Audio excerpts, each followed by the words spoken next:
Средно училище Константин Константинов е едно квартално училище в подножието на Сините камъни, в град Сливен. В годината, в която изкуственият интелект навлезе и е на свободен достъп, няма как ние да не търсим начин с технологиите да бъдем напред и една стъпка спрямо другите. Интерактивните дисплеи Idea Hub са един чудесен заместител на стандартните дъски, които сме свикнали да виждаме в класните ни стаи. Добър ден, ученици! Днес ще разгледаме един интересен урок, който ще бъде свързан с пътуване. Интересен е момента на използване на интерактивната дъска, защото учениците виждат разнообразие от цветове, с които могат да пишат. Те самите избират какъв вид да бъде изписването на дъската. Включи си писалката, гумичката е долу, направо рисуваме. Вие също имате на вашите телефони презентацията и всеки от вас може да наблюдава информацията.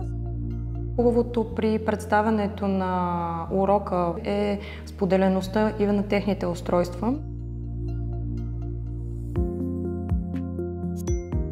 Динамиката е в основата на привличане на тяхното внимание, защото при един обикновен урок учениците не могат да бъдат толкова активна част, докато когато се включи нещо, в което те да прочетат, да видят, да пипнат, да преместят.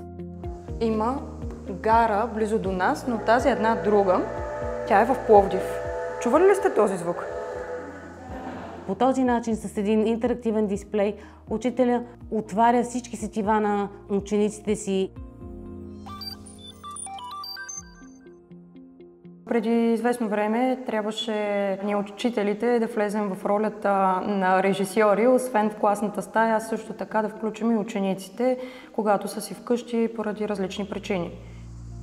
Какво научихме от текста за влака и за ЖП гарите? Как се пътува от едно място на друго. За да може да пътуваме с влак, какво ни е необходимо?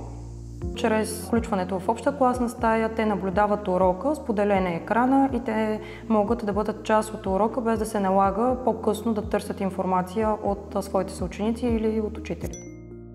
В самия дисплей има компютър с памет, диск, с Android система и OPS устройство, което ни предоставя Windows базирана среда. Реално ние имаме едно затворено решение в един дисплей.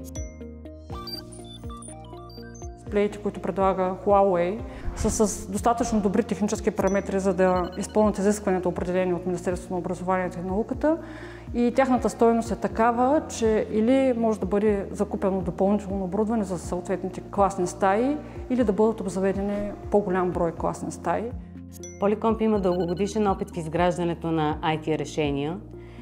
И ние съвместно с нашите партньори имаме готовност за проектиране и изграждане на модерна учебна среда.